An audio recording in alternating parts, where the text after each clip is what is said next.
बिसौली नाम का एक छोटा सा सादा सा गांव था। वहीं रहती थी एक मासूम सी लड़की, सुहानी। घर में तंगी तो बहुत थी, मगर मोहब्बत, आदब और संस्कारों की रोशनी कभी कम नहीं हुई। उसके पिता भोला राम खेतों में मजदूरी करते थे और मां कमला देवी दूसरों के घर काम करके परिवार चलाती थीं। बचपन से ही सुहानी बहुत ज़हीन, बहुत समझदार थी। उसकी आंखों में सपनों का पूरा आसमान बसता था। लेकिन घर वालों का यह ख्याल था कि लड़की को ज्यादा पढ़ाकर क्या हासिल होगा। इसी सोच में जब सुहानी सिर्फ 15 साल की थी, उसका रिश्ता एक दूर के रिश्तेदार के बेटे जगदीश से कर दिया गया। शादी तो हो गई, लेकिन उम्र कम होने की वजह से सुहानी मायके में ही रही। उसे कहा गया कि 18 साल की होते ही तुम्हें ससुराल भेज देंगे। यह सुनकर उसके दिल के सारे सपने जैसे बिखर गए। वह स्कूल जाती, अच्छे नंबर लाती, मगर दिल में एक अजीब सा डर बस जाता कि 18 साल के बाद उसकी दुनिया बदल जाएगी और शायद उसकी पढ़ाई भी वहीं खत्म हो जाएगी। सुहानी दिलो-जान से पढ़ाई से मोहब्बत करती थी। उसका ख्वाब था कि एक दिन वह बड़ी अफसर बने, पुलिस की वर्दी पहने, गाड़ी पर डीएसपी लिखा हो और लोग उसे सलाम करें। समय गुजरता गया। शादी हुई थी, लेकिन जगदीश से कोई गहरा रिश्ता नहीं बन पाया था। फिर भी 17 साल की उम्र में उसने हिम्मत करके पहली बार उससे कहा, क्या मैं आगे पढ़ सकती हूं? पढ़ाई मेरी जान है, मैं कुछ बनना चाहती हूं। जगदीश ने उस वक्त बस यूं ही हामी भर दी, सोचकर कि अब भी मना करेंगे तो लोग बातें बनाएंगे। सुहानी को लगा शायद अब उसकी जिंदगी में कोई नई सुबह आएगी। लेकिन जैसे ही वह 18 साल की हुई, उसे ससुराल भेज दिया गया। ससुराल बड़ा घर था, बड़ा खानदान था और उससे भी बड़ी थीं जिम्मेदारियां। सुबह आंख खुलते ही काम का ऐसा ढेर सामने होता कि सुहानी खुद के बारे में सोच भी नहीं पाती थी। सास सख्त मिजाज की थीं, घर में अनुशासन चाहिए। ससुर पुराने ख्यालात वाले, बहू घर संभाले, यही काफी है। जगदीश एक सरकारी स्कूल में चपरासी था। शादी से पहले उसने वादा किया था कि वह सुहानी को पढ़ने देगा, मगर ससुराल का माहौल आते ही यह बात धुंधली पड़ने लगी। कुछ महीने गुजरे, सुहानी ने हिम्मत जुटाई और फिर कहा, मैं पढ़ाई जारी रखना चाहती हूं, क्या मैं आगे पढ़ सकती हूं? जगदीश ने चौंक कर देखा, अब कैसी पढ़ाई, घर का काम देखो, हमारे घर में कोई लड़की इतना नहीं पढ़ती, तुम्हें भी नहीं पढ़ना है? उसकी यह बात सुहानी के दिल पर जैसे भारी चोट बनकर बैठ गई। लेकिन उसने उम्मीद नहीं छोड़ी। वह सोचती रही, शायद एक दिन जगदीश समझ जाएगा। मगर वक्त के साथ जगदीश का स्वभाव और भी कड़क होता गया। छोटी छोटी बातों पर नाराज हो जाना, ऊंची आवाज में बोलना, सब आम हो गया। एक रात बहुत हिम्मत करके सुहानी ने फिर कहा, जगदीश, मैं बस थोड़ी सी पढ़ाई करना चाहती हूं, घर का काम भी करूंगी, पढ़ाई भी, बस इजाजत दे दो। जगदीश ने बात सुनते ही आंखें तरेरीं और तुनक कर बोला, तुम्हें कितनी दफा समझाना पड़ेगा? मैंने कह दिया ना, आगे पढ़ाई की कोई जरूरत नहीं, दोबारा ये बात जुबान पर मत लाना। धीरे धीरे यही गुस्सा रोज का मामला बन गया। छोटी सी बात भी बहस में बदल जाती और बहस झगड़े में। सुहानी की हालत देखकर कभी कभार सास ससुर भी बीच में बोलते, मगर उनकी सोच भी वही पुरानी थी। लड़की का काम तो घर संभालना ही है। अब सुहानी के चेहरे की चमक कम होने लगी थी। पहले जैसा जोश नहीं बचा था, मगर दिल के किसी कोने में उसका सपना अभी भी जिंदा था, टिमटिमाती हुई लौ की तरह। वह चुप रहती, पर अंदर से टूटती जा रही थी। उसे लगता मानो उसकी जिंदगी धीरे धीरे उसकी मुट्ठी से फिसल रही हो। एक दिन बड़ी बहस के बाद जगदीश ने पहली बार उस पर हाथ उठा दिया। सुहानी के दिल में जैसे हजारों शीशे टूट गए। यही वो शख्स था जिसने कभी वादा किया था कि वो उसे आगे बढ़ने देगा, और आज वही उसके रास्ते की सबसे बड़ी दीवार बन गया था। दिन बीतते गए और हालात और बदतर होते गए। जगदीश रोज खेत से लौटकर किसी भी छोटी बात पर चिल्ला उठता। गुस्सा अब उसका स्वभाव बन गया था। सुहानी हर बार चुप रहती, क्योंकि उसे महसूस होने लगा था कि हर झगड़ा उसके सपनों से एक कदम और दूर कर देता है। रातों को उसका दिल चुपचाप रोता। दिन में वह मुस्कुराने की कोशिश करती, मगर अंदर ही अंदर घुटती जा रही थी। कई बार उसने सोचा, अगर मैं इस गांव से बाहर जाकर पढ़ सकूं, तो शायद जिंदगी बदल सकती है। उस रात भी जगदीश का गुस्सा हद से बढ़ गया था। अपमान की आग में तड़पती हुई सुहानी अपने कमरे में अकेले बैठी थी। खिड़की से आती हल्की चांदनी कमरे में फैल रही थी। सब कोई सो चुका था, लेकिन उसकी आंखों से नींद बहुत दूर थी। उस पल एक चीज पहले से ज्यादा मजबूत हो चुकी थी, उसका इरादा। सुहानी ने मन ही मन फैसला कर लिया, अगर मैं यहीं रही तो मेरी जिंदगी इसी तकलीफ में खत्म हो जाएगी। न सपने बचेंगे, न मेरी इज्जत। मुझे यहां से जाना ही होगा।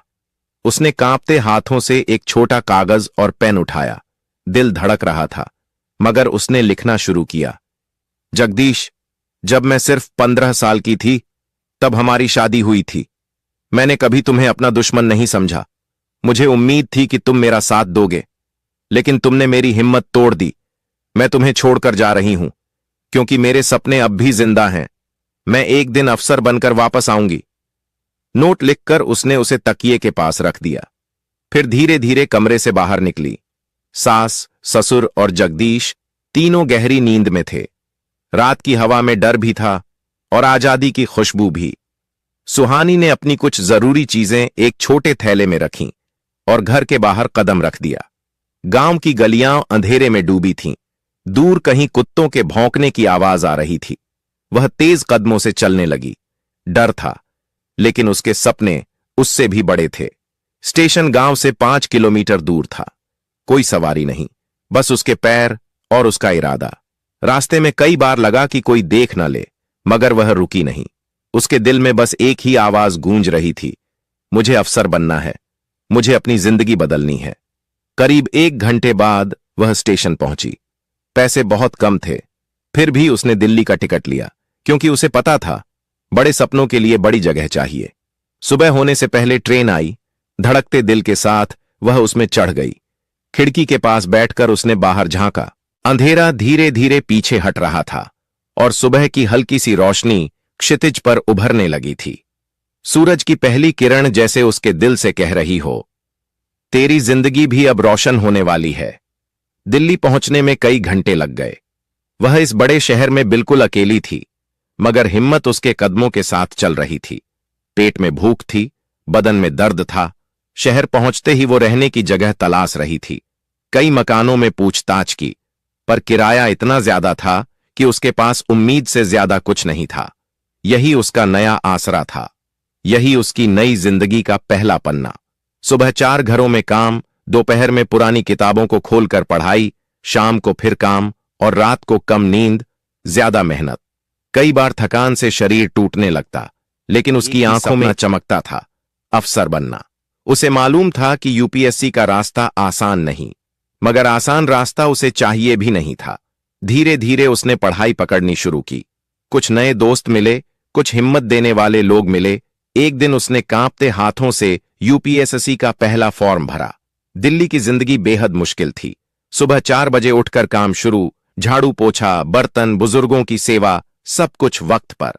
इन कामों से जो 10,000 रुपए आते थे, उसी से खाना और पढ़ाई सब चलता था। शाम तक उसका शरीर थककर चूर हो जाता, लेकिन जैसे ही वह अपने छोटे से कमरे में कदम रखती, उसी वक्त अंदर एक नई ऊर्जा बहने लगती। एक कमरा, एक बल्ब, एक कुर्सी और पुरानी मेज, बस इन्हीं चीजों के सहारे वह देर रात तक पढ़ती रहती। कोचिंग के पैसे नहीं थे, तो उसने पुरानी किताबें खरीदी। लाइब्रेरी में बैठकर दिन भर पढ़ाई करती। कई बार भूख सताती, वह बस पानी पीकर खुद को संभाल लेती। कई बार नींद आंखें बंद कर देती, वह चेहरा धोकर फिर बैठ जाती। धीरे धीरे उसे समझ आया, यूपीएससी सिर्फ किताबों की परीक्षा नहीं, यह सब्र, मेहनत और हिम्मत की भी परीक्षा है। पहली बार उसने परीक्षा दी। एग्जाम सेंटर में वह बहुत घबराई हुई थी। हॉल में बैठे लड़के लड़कियां सब पढ़े लिखे, आत्मविश्वास से भरे हुए। एक पल को उसके दिल में आया, क्या मैं इन सबके सामने टिक पाऊंगी? मगर अगले ही पल उसने खुद से कहा, जिसने इतना सफर अकेले तय किया है, वह ये पेपर भी दे सकती है। उसने पूरे दिल से परीक्षा दी, लेकिन जब रिजल्ट आया, वह प्रीलिम्स में रह गई। उसका नाम सूची में नहीं था। उसकी उंगलियां कांपने लगीं, पैर जैसे सुन्न हो गए। कमरे का बल्ब बुझा हुआ था और उसके अंदर भी अंधेरा उतरने लगा था। उस रात वह बहुत रोई। छोटी छोटी सिसकियों में उसका दर्द बहता रहा। उसे लगा जिंदगी फिर से उसके साथ खेल रही है। माता पिता का चेहरा याद आया, ससुराल की बातें याद आईं, जगदीश की मार, अपमान, सब कुछ। एक पल को लगा शायद सब खत्म हो गया है। तभी उसके कमरे का दरवाजा खटखटाया गया। बाहर उसकी पड़ोस की लड़की पूजा खड़ी थी, जो खुद 4 साल से यूपीएसएससी की तैयारी कर रही थी। उसने सुहानी की हालत देखी और धीरे से कहा, सुहानी, हार मत मानो। पहली कोशिश में चयन होना बहुत मुश्किल होता है। तुमने 1 साल में उतना कोई आसान रास्ता चुनने वाला नहीं कर पाता। तुम्हारी मेहनत कहीं खो नहीं रही, बस एक बार और कोशिश करो। पूजा की बात उसके दिल में एक चिंगारी की तरह उतर गई। पूजा ये कहकर चली गई। सुहानी ने आंसू पोंछे और खुद से बोली, मैंने अपनी जिंदगी बदली है, तो भला एक इम्तिहान मेरी जीत कैसे छीन सकता है। अगले ही दिन वह फिर लाइब्रेरी पहुंची, फिर वही पुरानी किताबें, फिर वही मेहनत का सफर, मगर इस बार पहले से ज्यादा जुनून के साथ। सुबह घरों का काम, दोपहर में पढ़ाई, शाम फिर काम और रात भर पढ़ाई। यह दिनचर्या फिर शुरू हो गई। कभी कभी शरीर जवाब देने लगता, कभी दिमाग बोझ से भर जाता, लेकिन कमरे की दीवार पर चिपका वह एक कागज उसे हमेशा संभाल लेता। एक दिन मैं डीएसपी बनूंगी, वह रोज उसे देखती और अपनी रूह में नई ताकत महसूस करती। दूसरी बार परीक्षा का समय आया। इस बार सुहानी ने अपनी पूरी जान लगा दी। दिल कहीं गहराई में कह रहा था, किस्मत ने मुझे 1 साल रोका है, लेकिन हमेशा नहीं रोक सकती। एग्जाम हुआ और इंतजार शुरू हुआ। दिन बीतते गए। रिजल्ट वाले दिन उसकी सांसें तेज हो गईं। वह कंप्यूटर स्क्रीन पर अपनी रोल नंबर की खोज में ऊपर नीचे पेज कर रही थी। हर बार पेज स्क्रॉल करती, पर नाम नजर नहीं आता। एक पल उसने हल्की सी आंखें बंद कीं और फिर दोबारा देखा। इस बार उसका नाम सूची में था। पहले तो यकीन ही नहीं हुआ। उसने पूजा को बुलाया, देखो मेरा नाम है क्या। पूजा ने स्क्रीन देखी और खुशी से उछल पड़ी, सुहानी, तुम पास हो गई, तुमने कर दिखाया। इस बार सुहानी की आंखों से जो आंसू निकले वो दर्द के नहीं, कामयाबी के थे। उसकी मेहनत आखिरकार रंग लाई थी। कुछ दिनों बाद फाइनल रैंक आई और सुहानी को बेहतरीन नंबरों के साथ डीएसपी का पद मिला। सरकारी गाड़ी, सरकारी मकान, वर्दी, सब अब उसके नाम था। जब उसने पहली बार अपनी पुलिस की वर्दी पहनी, आईने के सामने खड़ी होकर देर तक खुद को देखती रही। वर्दी में उसका चेहरा एक अलग ही रोशनी से चमक रहा था। उसकी आंखों में वह गर्व था जो सिर्फ उन लोगों को मिलता है जो अंधेरों से लड़कर रोशनी तक पहुंचते हैं। उसे अचानक याद आया, वही लड़की जो कभी अंधेरी रात में घर छोड़कर भागी थी, आज लोगों की सुरक्षा की जिम्मेदारी संभालने जा रही थी। उसने आसमान की तरफ देखा और धीरे से कहा, शुक्रिया भगवान, मेरी मेहनत को मंजिल मिल गई। डीएसपी बनने के बाद उसकी जिंदगी पूरी तरह बदल चुकी थी। अब गाड़ी भी थी, वर्दी भी, सम्मान भी और समाज में एक अलग पहचान भी। लोग दूर से सलाम करते, हर जगह उसका मान बढ़ चुका था। लेकिन उसके दिल में एक सवाल हमेशा सन्नाटा बनकर बैठा रहता, जगदीश कहां है, किस हाल में है। जब वह ससुराल गई थी, घर खाली मिला था। दरवाजे पर ताला जड़ा हुआ था। पड़ोसियों ने बस इतना बताया कि जगदीश और उसका परिवार किसी वजह से अचानक गांव छोड़कर चले गए। कहां गए, क्यों गए, किसी को पता नहीं। यह बात सुहानी के दिल में कहीं गहरी धंस गई। उसकी जिंदगी संभल गई थी, लेकिन पति की गुमशुदगी उसके अंदर एक खालीपन छोड़ जाती थी। वह अक्सर सोचती, इतने सालों में उसने मुझे ढूंढने की कोशिश क्यों नहीं की। इसी बीच सरकार की तरफ से एक अहम आदेश आया। मथुरा में होने वाले बड़े धार्मिक कार्यक्रम की सुरक्षा संभालने के लिए उसे भेजा जा रहा था। मथुरा, जहां रोज लाखों श्रद्धालु आते हैं। संकरी गलियां, भीड़ भरे रास्ते, हर तरफ भक्तों का सैलाब। यहां सुरक्षा का काम सिर्फ हिम्मत नहीं, बल्कि तेज दिमाग और जज्बे की भी मांग करता था। पर डीएसपी सुहानी को देखकर हर किसी को यकीन था वह यह जिम्मेदारी बखूबी निभाएगी। मथुरा पहुंचकर उसने पहली बार वहां की गलियों, मंदिरों और घाटों को करीब से देखा। रंग बिरंगे फूल, राधे राधे की गूंज और भक्तों का समुद्र। इस माहौल में एक अजीब सी शांति थी, दिल को छू लेने वाली। लेकिन उसे क्या पता था, यहीं, उसी भीड़, उसी शहर में उसे अपनी जिंदगी की सबसे बड़ी सच्चाई मिलने वाली है। मथुरा की भीड़, मंदिरों का शोर और भक्तों की लहर के बीच डीएसपी सुहानी अपने काम को समझने के लिए खुद मैदान में उतरी थी। वह उन अफसरों में से नहीं थी जो दूर से आदेश दे दें। वह हर मोड़, हर चौराहे, हर मंदिर के बाहर की स्थिति खुद अपनी आंखों से देख रही थी। भीड़ का दबाव, सुरक्षा व्यवस्था, लंबी लंबी लाइनें, वह सबकी बारीकी से जांच कर रही थी। साधु संत भजन गा रहे थे, गरीब लोग भीख मांगकर अपने दिन काट रहे थे। इसी भीड़ में उसकी नजर एक आदमी पर पड़ी। बहुत दुबला पतला, फटे पुराने कपड़े, वह सड़क किनारे बैठकर भीख मांग रहा था।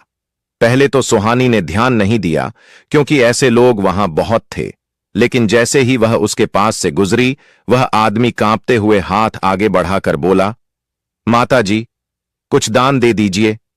उसकी आवाज टूटी हुई, कमजोर और भरी हुई थी, लेकिन सुहानी के कानों में यह आवाज एक अजीब सी चुभन बनकर उतर गई, जैसे यह आवाज उसने कहीं सुनी हो। बहुत गहराई में वह रुकी, धीरे धीरे उसकी तरफ मुड़ी। चेहरा पहचान में नहीं आ रहा था, लेकिन फिर उसकी नजर उस आदमी पर गई। सुहानी का दिल जैसे अचानक रुक गया, उसके कदम ठिठक गए, उसकी सांसों की आवाज तेज हो गई। उसने झुककर आदमी के चेहरे को गौर से देखा। गंदगी, धूल और लंबी दाढ़ी के पीछे वही कमजोर, टूटी हुई आंखें, और उसी पल उसने पहचान लिया, ये कोई और नहीं बल्कि उसका पति जगदीश था। दुनिया जैसे एक पल को थम गई। सुहानी पूरी तरह स्तब्ध खड़ी रह गई। यह वही आदमी था जिसने कभी उसे सपने पूरे करने से रोका था, जिसके गुस्से ने उसकी आत्मा को तोड़ दिया था, जिसके अपमान ने उसे घर छोड़ने पर मजबूर कर दिया था। और आज वही आदमी मथुरा की सड़कों पर भीख मांग रहा था। जगदीश की नजर भी डीएसपी की वर्दी वाली सुहानी पर पड़ी। पहले वह समझ ही नहीं पाया, फिर अचानक उसकी आंखें चौड़ी हो गईं। वह कांपते हुए बोला, सुहानी, ये सच है? उसकी आवाज टूट रही थी। आंखों में शर्म, डर, पछतावा, सब कुछ एक साथ घुला हुआ था। सुहानी अंदर से बिखर गई, लेकिन उसने खुद को संभाल लिया। उसकी टीम को लगा कि यह कोई पागल आदमी है। वे उसे हटाने लगे। सुहानी ने तुरंत कहा, रुको, इन्हें मत छुओ, ये मेरे पति हैं। पुलिसकर्मी दंग रह गए। इतनी बड़ी अफसर के पति को इस हालत में देखकर वे कुछ बोल ही नहीं पाए। सुहानी उसके पास गई और धीमी आवाज में पूछा, ये क्या हाल बना लिया है तुमने? जगदीश की आंखों से आंसू बहने लगे। वह जमीन की तरफ देखते हुए बोला, मेरी गलतियों ने, मेरे गुस्से ने, मेरे अहंकार ने सब कुछ खत्म कर दिया। मैं तुम्हें ढूंढता रहा, पर कभी तुम्हें पा नहीं सका। मैंने सब खो दिया। सुहानी, सब। सुहानी चुप रही। उसके मन में तूफान मचल रहा था। वह आदमी जो कभी उसका दर्द था, आज उसके सामने टूटा हुआ इंसान बनकर बैठा था। उसके कपड़े मैले थे, शरीर कमजोर था, चेहरा पछतावे से भरा हुआ। उसके सामने जगदीश नहीं, एक टूटी हुई रूह बैठी थी। कुछ देर की खामोशी में पुराने घाव भी उभरे, पुराने दर्द भी, लेकिन साथ ही इंसानियत की एक नरम चिंगारी भी जाग उठी। उसने अगर कभी यह आदमी उसके सामने आया तो शायद वह सिर्फ गुस्सा करेगी, लेकिन आज जब उसने उसे इस हालत में देखा तो उसके दिल में गुस्से से ज्यादा दया उमड़ आई। जगदीश ने कांपती आवाज में कहा, सुहानी, तुम्हें देखकर मुझे एहसास हुआ, भगवान ने मुझे मेरी हर गलती का फल दे दिया है। जगदीश की आवाज भर्रा गई। तुम आगे बढ़ गई और मैं यहां सड़क पर गिर गया। इतना कहते ही वह फूट फूट कर रो पड़ा। आंसू उसके चेहरे की गंदगी के साथ मिलकर बह रहे थे। वह अपनी हथेलियों से चेहरा ढककर बोला, जो कुछ तुमने सहा वह सब मेरी वजह से था। मैंने तुम्हें रोका, तुम्हारे सपनों को तोड़ा, हमेशा गलत साबित किया। अगर मैं तुम्हारा साथ देता तो शायद मेरी जिंदगी भी ऐसे बर्बाद न होती। मैंने अपने हाथों से सब नष्ट कर दिया, सब। सुहानी ने गहरी सांस ली। वह उसके पास नीचे बैठ गई ताकि लोग उसे डर या शर्म की नजर से न देखें। धीरे से उसने पूछा, घर पर क्या हुआ था? तुम अचानक कहां गायब हो गए? जगदीश ने चोरी चोरी उसकी तरफ देखा। उसकी आंखें फट चुकी थीं, आवाज थरथरा रही थी। तुम्हारे जाने के कुछ महीनों बाद एक बड़ा हादसा हो गया। मेरे मां बाप दोनों मर गए। मैं बिल्कुल अकेला पड़ गया। वह बोलते बोलते रुक गया, गला जैसे जाम हो गया था। कुछ पल बाद उसने खुद को संभाला। मैं अंदर से टूट चुका था। गुस्सा मेरे स्वभाव का हिस्सा बन गया था। मैं गलत लोगों में पड़ गया, नशे की लत लग गई, घर बिक गया, जमीन चली गई, आखिरी कमाई भी शराब में डुबा दी। आखिर में मेरे पास न घर था, न पैसा, न कोई अपना, बस अकेलापन और बर्बादी थी। सुहानी की आंखें भर आईं। उसने कभी सोचा भी नहीं था कि वह आदमी जिसने कभी उसे दबाया था आज खुद ऐसी जिंदगी जी रहा होगा। दुनिया में बहुत लोग गलतियां करते हैं, लेकिन बहुत कम लोग अपनी गलती स्वीकार करते हैं। सुहानी ने नरम आवाज में कहा, जगदीश, हां, तुमने गलतियां की, लेकिन इंसान गलतियां करता है। अगर तुम सच में बदलना चाहते हो तो जिंदगी तुम्हें एक और मौका जरूर देगी। जगदीश ने कांपती आवाज में पूछा, क्या तुम मुझे इस हालत से निकालने में मदद करोगी? मुझे पता है मैं तुम्हारे लायक नहीं हूं, लेकिन मैं फिर से जीना चाहता हूं। तुम्हें देखकर हिम्मत मिल रही है। सुहानी ने उसके कंधे पर हाथ रखा। मैं तुम्हें अपने घर वापस नहीं बुला रही, ना ही मैं सब कुछ तुरंत भूल सकती हूं, लेकिन मैं तुम्हें उठने में जरूर मदद करूंगी। बदलने का फैसला तुम्हें लेना है, रास्ता मैं दिखाऊंगी। जगदीश फिर रो पड़ा, हाथ जोड़कर बोला, मैं बदल जाऊंगा सुहानी, बस एक बार सहारा दे दो, मैं खुद को साबित कर दूंगा। उस पल मथुरा की हवा जैसे थम गई। दूर मंदिरों में मंगला आरती की घंटियां बज रही थीं। माहौल में एक अजीब सी पवित्रता थी, मानो भगवान खुद इस पल को देख रहे हों। सुहानी ने तुरंत अपनी टीम को आदेश दिए, इन्हें साफ सफाई कराओ, खाना खिलाओ और डॉक्टर को दिखाओ। कुछ ही घंटों में उसका चेहरा धुल गया, लंबी दाढ़ी काट दी गई, बाल ठीक कर दिए गए, कपड़े बदल दिए गए। वह पहले जैसा तो नहीं लगा, लेकिन अब कम से कम एक इंसान की तरह दिखने लगा। सुहानी उसे पास के हॉस्पिटल ले गई, जहां लोग नशे की गिरफ्त से बाहर निकलकर अपनी जिंदगी दोबारा शुरू करते थे। डॉक्टर ने कहा, मैडम, हम इनका पूरा इलाज करेंगे, समय लगेगा, लेकिन यहां इन्हें अच्छा माहौल मिलेगा। जगदीश डरते हुए बोला, तुम मुझे छोड़कर चली तो नहीं जाओगी? सुहानी हल्का सा मुस्कुराई, नहीं, मैं तुम्हें छोड़कर नहीं जाऊंगी, लेकिन मैं तुम्हें उस जिंदगी में भी वापस नहीं ले जाऊंगी जहां से मैं भागकर आई थी। तुम्हें पहले खुद को सुधारना होगा। जब तुम अपनी जिंदगी संभाल लोगे, तब हम दुनिया को बताएंगे कि गलती करने वाला इंसान भी अगर सच्चे दिल से पछता ले तो जिंदगी उसे दूसरा मौका देती है। जगदीश पूरी तरह ठीक हो गया, लत छुड़ गई, शरीर संभल गया, चेहरा फिर से इंसानियत की रोशनी से भर गया। और यहीं यह कहानी खत्म होती है, लेकिन सुहानी की ताकत, जगदीश का पछतावा और जिंदगी का दिया हुआ दूसरा मौका लोगों के दिलों में हमेशा जिंदा रहेगा।